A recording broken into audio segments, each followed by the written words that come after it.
Hi, I'm Jen Rogers at Nasdaq Market Site, and this is Breakthrough Economy. Today we explore the critical role of access to capital and other mission-critical resources in driving growth and innovation in the biotech sector. Joining us first is Melinda Richter, the Global Head of Johnson & Johnson Innovation, known as JLABS. Melinda, thank you so much for joining us. Thanks for having me. I wanted to start with JLABS because I frankly think a lot of people don't even know that it exists, and they're surprised that it comes out of Johnson & Johnson, that they have this incubator arm. So how does it help early stage biotech innovation? What do you guys do? Our job at Johnson & Johnson Innovation is to embed ourselves in ecosystems around the world with the express intent to find the best talent, the best innovation, and to accelerate that to the marketplace. So how do we do that? We do educational programs, networking series, funding series for our entrepreneurs to get them started and to give them the confidence they need that they can do it too. Then as we get to know them and they get to know us, we can do all kinds of deals, from traditional equity investment and licensing deals to very non-traditional things like, let's just do experiment together, no strings attached, let's just learn. Give you $100,000, 3 months to ask a pivotal question of your technology and see if the data comes out as a positive, and then we can move forward and see how else we can partner together. There are sort of all these steps that you have to make to get to that, blockbuster at the end. So where is access to capital and capital investment most critical? I think we've made a lot of innovation in the front end of the process with the JLABS, for example. So a company doesn't need to raise a big round of financing to get started. So we've done a lot of work there. There's still so much to do after that, whether you get into clinical trials, how big your clinical trials need to be. Are your clinical trials here in the US? Are they around the world? So listen, I think the statistics are from the early discovery, a company has 2.5% chance of making it to launch in 13 years. 2.5% in 13 years. It's a tough, long road. Everybody who gets into this is not doing it because of the money. They're getting into it because they want to make a difference. And thankfully, there are courageous investors and corporations like J&J who are there to support them, because otherwise, we wouldn't have the solutions we have today. We wouldn't have the solutions we got for COVID-19 over the past 2 years. I mean, it's really never been clearer if you look at the data from 2020 and 2021, just the historic growth and the innovation that came out of the industry, but also the access to capital that really was there during the pandemic, the growth that we saw. What happens now? Let's talk about the environment, a little bit about what we saw with the pandemic, but what's changing right now in terms of access to capital? Well, I think the last 2 years taught us a lot of lessons. First of all, it was remarkable how the industry came together and they pivoted on a dime. We got vaccines and therapies to the people who needed them in remarkable timelines. But we can't forget the lessons that we learned from the last 2 years, which is one, that only came about because we had invested years in those platforms. Like everybody thought, well, we just invested in it in 2020 and there we came out the back end in 2021. Well, that's not true. Years of investment had been made by very courageous investors and corporations over a long period of time so they could tweak those platforms to work for COVID. And so I think you're going to see a lot more of that happening, where we're continuing to invest in these pivotal platforms. I think what we learned over the past 2 years, investment in our health is our best defense. And it's also the best security for not only our nation and our people, but for our economy. So I don't think that's going to change. I think people are going to continue to invest in it, even though it is a pretty challenging environment at the moment. You have created a very diverse portfolio of businesses, not just in what they do, but 31% of the companies are run by women, 30% minority led. I mean, how have you been able to achieve those numbers and create this more equitable space for opportunity? So we've been measuring our women-led ethnic minority companies for years. I'm very proud of our stats. And in fact, if you look at our stats of funding compared to industry averages, it's also very impressive. We've got a whole effort around diversity, equity, and inclusion. We are not only measuring how many of our companies are ethnic and minority led, but also our board members now. And we're also putting in place a board fellows program where we're recruiting diverse entrepreneurs and experienced corporate executives to be board members. We're putting in place all sorts of programs to help our companies design their companies from scratch with diversity and equity and inclusion at the heart of it.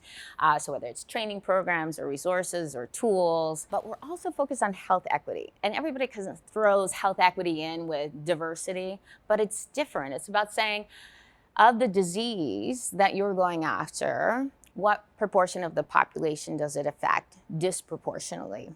And why does that happen? Is it a genetic problem? Is it a social determinant problem?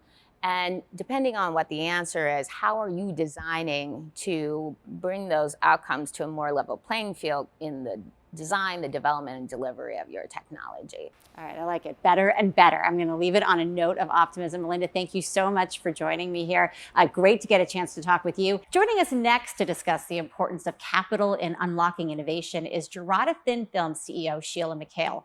Jurata is an early stage biotech company seeking to revolutionize the storage and delivery of vaccines and therapeutics. Sheila, thank you so much for joining us. And I want to just start with the company. What is Jurata Thin Film working on, and what's your growth story right now?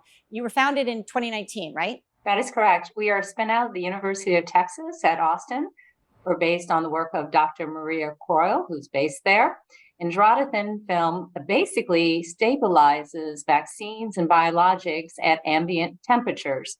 We also get rid of the need for cold chain storage. And of course, everybody knows from COVID how many problems that created in getting the vaccines to us all. We can also eliminate the needle. A lot of people are scared, including my partner. He hates getting needles, right? Any kind of shot.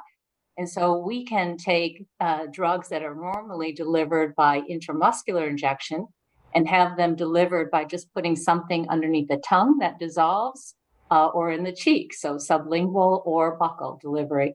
And we think that's important to expanding the number of people who are willing to take vaccines. What role do incubators and accelerators play in here? Because, there's a lot of companies that we found doing this show. There's a lot of great ideas out there, but getting them to where they need to be quickly and timely and with the funds that are out there, to navigate that, it can be difficult. So are incubators part of the solution, you think?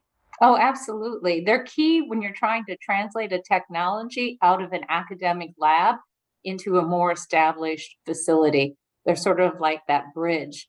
If you have access to an incubator like we have with JLABS, that reduces the amount of money you have to spend on capital equipment. And that allows you to spend more directly on developing your technology and establishing proof of concept. And so we are grateful for the incubator space, accelerator space we have. Again, it just makes things a lot easier. I want to switch gears just for a moment and talk about inclusivity in biotech. It's something we talked about with Melinda Richter and JLABS. How is Jurata creating a more diverse culture? And why is it important inside the business in terms of driving innovation and unlocking growth? So I believe that talent is spread equally among all different groups. Opportunity, however, is not always equally allocated.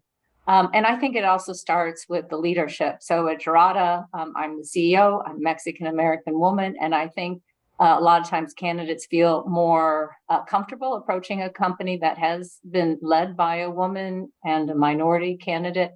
And so I think that that's important. I also think that if you are in a leadership position and you're a woman or you come from a minority background, you tend to be more sensitive to these issues, and you tend to try to reach out and advance others who are similarly situated. To date, 50% of our employees are women, and on our board, we're 2/3 women.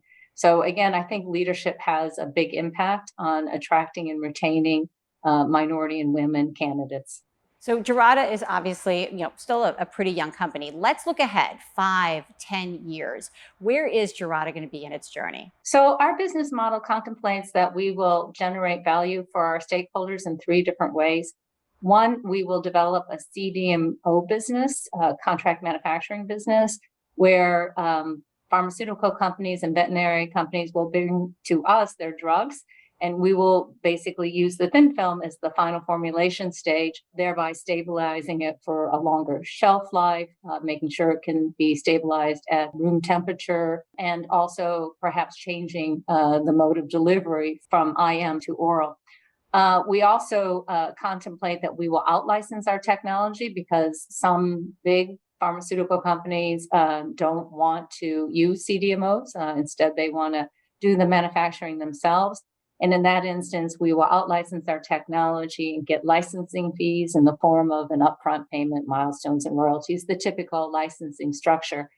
And then the third way we expect to make revenue over the long term is to take API, drug substance that has gone off patent, and essentially refresh the patent life by putting it into the thin film technology.